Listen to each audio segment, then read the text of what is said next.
గాయో ఓ మధుర జ్ఞాపకం అని అంటారు కదా కృష్ణ భగవాన్ గారు దుబాయ్ సీను మూవీలో.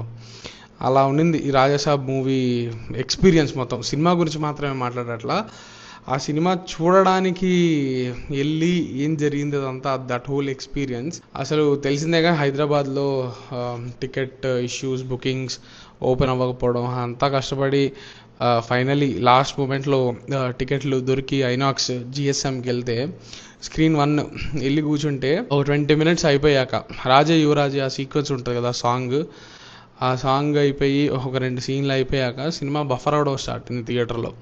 నేను జీవితంలో ఇప్పటిదాకా చూడాల థియేటర్లో సినిమా బఫర్ అవ్వడం అనేది, ఇప్పటిదాకా చూడాల. బఫర్ అవుతూనే ఉండింది, ఆపేశారు, మళ్ళీ ప్లే చేయడానికి ట్రై చేశారు, ఒక 2 సీన్లు మళ్ళీ బఫర్ అయింది. సో ఆపేసి మళ్ళీ ఫస్ట్ నుంచి ప్లే చేశారు సినిమా. సో ఒక 20 minutes మేము first 20 minutes of the film అనుకుంటా, I think it might be 18 to 20 minutes or maybe 25 minutes, I don't know exactly. అది మేము మొత్తం చూసాం, రెండోసారి కూడా చూసాము సినిమా. ఇప్పుడు 4:30 అయింది ఇంటికి వచ్చేపాటికి finally. Actually long film, 3 hours film, over long అనే అనిపించింది ఖచ్చితంగా. యా, అది ఎక్స్పీరియన్స్ కొంచెం టైర్సమ్గా ఉన్నింది. అండ్ ఖచ్చితంగా దానికి సినిమా కూడా కారణమే. ఎందుకంటే ఇప్పుడు సినిమా గురించి మాట్లాడాలంటే సినిమా నాకు అంతగా నచ్చలేదు, డిసప్పాయింట్మెంటే. ఒక 3 hour లాంగ్ మూవీలో నాకైతే ఒక 3 sequences నచ్చాయి. అండ్ ఆ 3 sequences కూడా ఈ సినిమా తీసుకున్న ఆ మెకానిజం ఏమైతే ఉంటుందో, లైక్ ప్రతి సినిమాలోనూ హీరోకి విలన్కి ఒక కాన్ఫరంటేషన్ అనేది జరుగుతుంది కదా, ఒక కాన్ఫ్లిక్ట్ అనేది ఒక విషయం మీద జరుగుతుంది కదా, అది ఏమంటారు ప్లే గ్రౌండ్. దీనికి ఆ ప్లే గ్రౌండ్ ఏంటి అంటే ఇట్స్ మైండ్ అనమాట. ఇందులో హీరో విలన్ని ఓడించాలంటే శక్తితోనో లేకపోతే పవర్స్తోనో లేకపోతే ఫిజికల్ స్ట్రెంగ్త్తోనో అలా కాదు, మైండ్తో ఓడించాలి. అండ్ అలా ఒకరినొకరు పై ఎత్తు వేసుకునేది మైండ్తో జరుగుతుంది కంప్లీట్లీ. అండ్ ఆ హిప్నోటైజ్ చేయడము అట్లా. సో ఒక 3 sequences ఉంటాయి. ఫస్ట్ది వచ్చేసి సంజయ్ దత్, ఆయననే విలన్ తాత, ప్రభాస్ ప్లే చేసిన రాజు అనే క్యారెక్టర్ వాళ్ళ తాత. అతను he's a ghost, he has all the powers and all. ట్రైలర్లో చూసుంటారు, స్పాయిలర్ కానీ కాదు. తాత Boman Irani character, who's like psychiatrist and paranormal investigator. అతనికి ఈ పవర్ ఏంటో చూపిస్తాడు అనమాట. అదొక సీక్వెన్స్ ఉంటుంది. అది బేసికలీ ఎక్స్పోజిషనే, కానీ ఆ సీక్వెన్స్ ఇంట్రెస్టింగ్గా ఉన్నింది. తర్వాత ప్రీ క్లైమాక్స్లో ఒక హాస్పిటల్ సీక్వెన్స్ ఒకటి ఉంటుంది. It's not exactly hospital sequence అని కూడా అనలేము, ఎందుకంటే ట్రాన్స్ అని ఒక వరల్డ్ మనం సృష్టించుకోవాలని, ఆ వరల్డ్లో ఉంటూ వేరే చోట ఫైట్ చేయాలని అలా ట్రైలర్లో కూడా ఉన్నాయి. నేను ట్రైలర్లో ఉన్నాయి మాత్రమే చెప్తున్నాను మీకు, అండ్ సినిమా మొత్తం ట్రైలర్లో ఉంది యాక్చువల్లీ.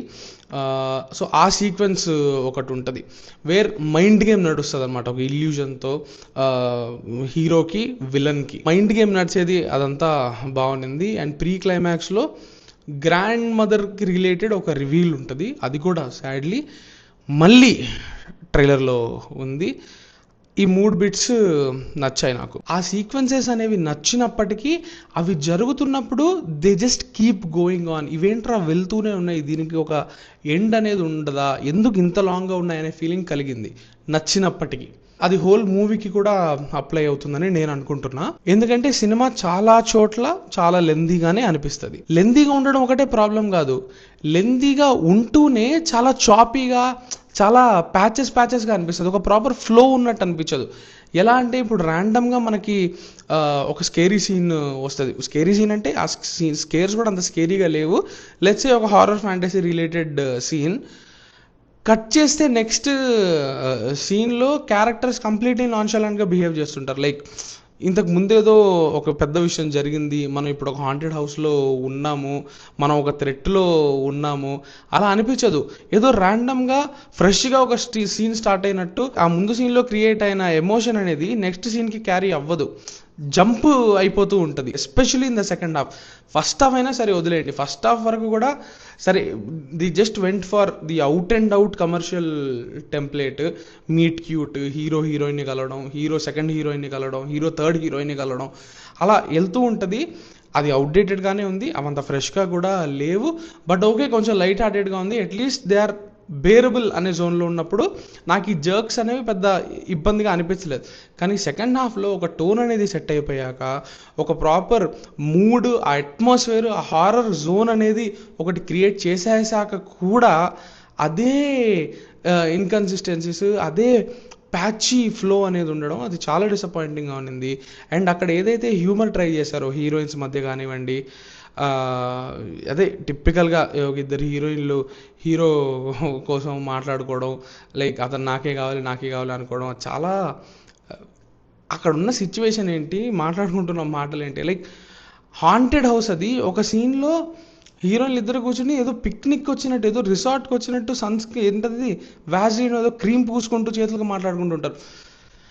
లైక్ వాళ్ళు ఇప్పుడు స్కిన్ కేర్ చేసుకోకూడదు అట్లా నేను చెప్పట్లా, ఉన్న పరిస్థితి ఏంటి, అక్కడ జరుగుతున్న సీన్ ఏంటి, లైక్ పిక్నిక్కి రాలేదు కదా, అది హాంటెడ్ హౌస్ కదా. అంటే అక్కడ ఉన్న క్యారెక్టర్సే అంత లైట్గా తీసుకుంటున్నప్పుడు ఆ థ్రెట్ని, ఆ సో కాల్డ్ ఆ బంగ్లాని, దాంట్లో ఉన్న ఆ మిస్టికల్ ఫోర్సెస్ని అంత లైట్గా తీసుకుంటూ సీరియస్గా తీసుకున్నప్పుడు మనం ఇంకెట్లా తీసుకుంటాం సీరియస్గా ప్రొసీడింగ్స్ని. అగైన్ నేను ఏది కూడా ఒక లాజికల్ లెవెల్లో మాట్లాడట్లేదు. I'm willing to let go of the logic as long as something is entertaining.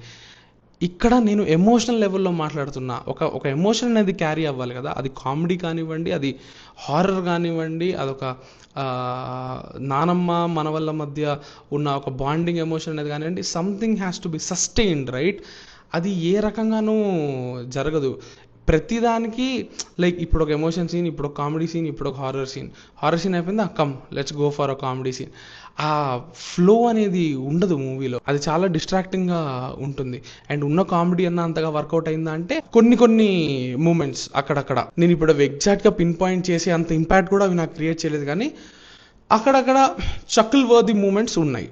But like I said ఇంతకు ముందే, సినిమా ఆ కథలో వాళ్ళు దేంతో అయితే ఒక ఇంపాక్ట్ క్రియేట్ చేద్దాం అనుకున్నారో, వాళ్ళు ఏదైతే ఒక యూఎస్పి అనుకున్నారో దానికి పొటెన్షియల్ ఉంది. ఒక స్కేర్ కానివ్వండి, ఒక మిస్టికల్ మైండ్ ప్లే కానివ్వండి, అవన్నీ క్రియేట్ చేయడానికి, మంచి మూమెంట్స్ క్రియేట్ చేయడానికి చాలా పొటెన్షియల్ ఉంది. కానీ అవి ఏవి కూడా ఒక ఎక్సైటింగ్ ఫామ్లో స్క్రీన్ మీదకి ట్రాన్స్లేట్ అవ్వవు. లైక్ నేను అన్నదే, ఆ మైండ్ గేమ్ని పెట్టుకుని చాలా చేసి ఉండొచ్చు, బట్ పెద్ద ఏం చేయదు సినిమా. నాకు విఎఫ్ఎక్స్ అయితే లార్జ్లీ ఓకే అని అనిపించాయి. పెద్ద ఎంబారసింగ్గా ఉండే సీజీ క్రియేటెడ్ షార్ట్స్, మనుషుల గురించి మాట్లాడట్లా, అట్లీస్ట్ ఆ క్రియేచర్స్, ఆ క్రోకోడైల్, ఆ లాస్ట్లో వచ్చే ఒక మాన్స్టర్, అదంతా నీట్గానే ఉంది. తమన్స్ స్కోర్, ఆ గ్రాండ్ మదర్ రివీల్ కానివ్వండి, టువర్డ్స్ ది ఎండ్, ఆ ప్రీ క్లైమాక్స్లో అక్కడ స్కోర్ బాగుంది. కొన్ని చోట్ల ఆబ్వియస్లీ టూ లౌడ్ అనే ఫీలింగ్ ఖచ్చితంగా కలుగుతుంది. కొన్ని స్కేర్స్కి, లైక్ ఇక్కడ మీరు ఒక టెన్షన్ ఫీల్ అవ్వాలనేది కేవలం మ్యూజిక్తో మాత్రమే డ్రైవ్ చేసిన సీన్స్ ఉన్నాయి. ఎందుకంటే సీన్లో అంత బలం లేదు కాబట్టి. అటువంటి ఓవర్ డూయింగ్ అనేది ఉన్నప్పటికీ I was okay with the score. నా ప్రాబ్లం ఏంటి అంటే, నేను చెప్పా కదా, మంచి పాయింట్ అనేది ఒకటి తీసుకున్నప్పటికీ దాన్ని పెద్దగా ఎక్స్ప్లోర్ చేయకుండా, let's make a commercial film now అని చాలా ఎలిమెంట్స్ పెట్టడం. ఆ ఎలిమెంట్స్ పెట్టడం కూడా తప్పు కాదు, అవి ఎంటర్టైనింగ్గా ఉంటే నాకేమీ ప్రాబ్లం ఉండేది కాదు. ఆ రొమాన్స్ ట్రాక్ కానివ్వండి, సెకండ్ హాఫ్లో వచ్చే కొంచెం హ్యూమర్, అది నాకు ఏ రకంగానూ వర్క్ అవ్వలేదు. అది వర్క్ అవ్వకపోవడానికి ఇంకొక కారణం ఏంటంటే, సినిమాలో ఏ ఒక్క క్యారెక్టర్ కూడా ప్రాపర్గా ఎస్టాబ్లిష్ అవ్వదు, ఇంక్లూడింగ్ ప్రభాసెస్ క్యారెక్టర్. అసలు హీరోయిన్స్కి అయితే అసలు ఒక బ్యాక్ స్టోరీ అని అసలు జస్ట్ ఒక 1 లైన్లో ఉంటుంది తప్ప, అసలు ఎటువంటి క్యారెక్టరైజేషన్ అని, ఆ క్యారెక్టర్ కంటూ ఒక డెప్త్ అని ఏ ఒక్క క్యారెక్టర్కి ఉండదు. సినిమాకు ఉన్న ఎమోషనల్ యాంకర్ ఎవరు అంటే జరీనా వాహిబ్ గారి గంగమ్మ అనే క్యారెక్టర్.